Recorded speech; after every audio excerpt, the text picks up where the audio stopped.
Un des problèmes que nous rencontrons souvent en imagerie médicale est le problème des images qui sont déformées à cause de la présence du métal dans les restaurations prothétiques dentaires. Je vais vous traiter un vrai cas et je vais vous montrer comment et quelle est la solution pour traiter ces cas. Voilà une image avec des traits qui nous gênent et qu'il faut supprimer. Si je travaille en faisant un masque de l'os, j'ai un seuil d'unité Hounsfield par défaut qui est de 250. Si j'augmente ce seuil, vous allez voir que je peux réduire les artefacts.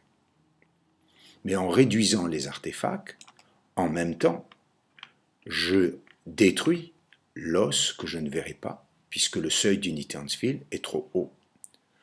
Donc j'ai besoin de diminuer le seuil et de le ramener à un niveau me permettant de visualiser l'os, voir la gencive, voir les parties molles.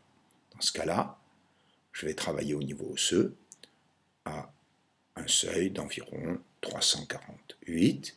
Je vois en déplaçant ma souris que le niveau de la densité en unité Hounsfield m'est donné par la souris. Je clique et ceci va me permettre d'avoir une image en 3D qui apparaît très rapidement. Je supprime l'image volumique et j'ai l'image en 3D qui apparaît. Elle est loin d'être parfaite, donc je vais vous montrer comment je vais nettoyer cette image très facilement.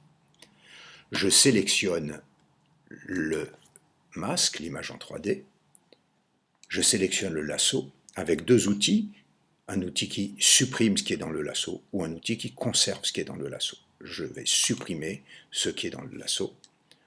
Je nettoie d'abord ce qui est à l'intérieur et je vais ensuite tout simplement supprimer les images au niveau osseux qui ne me conviennent pas. Je supprime ces images et je vais les remplacer par d'autres images qui ont été recalculées à un seuil différent. Je supprime les petits artefacts et voilà la base de ma reconstruction. Donc je vais créer un nouveau masque qu'on va appeler masque des dents. Je vais au niveau des dents et là je vois que le masque des dents n'est pas parfait et en modifiant le seuil d'unité Hounsfield, je vais pouvoir supprimer encore des artefacts. Si je le mets à 1700 par exemple, je vais cliquer sur la touche majuscule, je clique sur un premier, comme les dents sont séparées, je clique sur un deuxième groupe de dents. Et là, j'ai une image des dents reconstituées qui apparaît presque immédiatement sur les images en 2D, en 3D.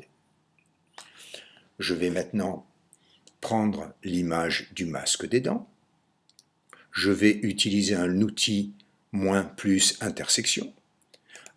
Au masque des dents, je vais ajouter plus le masque de l'os aux dents. Calculer. Et là, j'ai une reconstruction qui a été complètement recalculée. Je peux supprimer et ne pas voir le masque en bleu. Et maintenant, j'ai ma reconstruction qui est pratiquement utilisable. Si j'ai des petits détails, je peux y revenir en 2D, par exemple là. Voilà, je supprime un petit détail. Mais je peux aussi revenir en 3D avec un outil qui est un outil de gomme et je peux supprimer couche par couche à la gomme les artefacts que je veux supprimer pour peaufiner mon travail. Il est entendu que dans ce cas-là, je n'aurai pas besoin d'aller à autant de détails, mais ceci peut être réalisé couche par couche si on en a besoin. Voilà la manière de traiter en 2D et en 3D.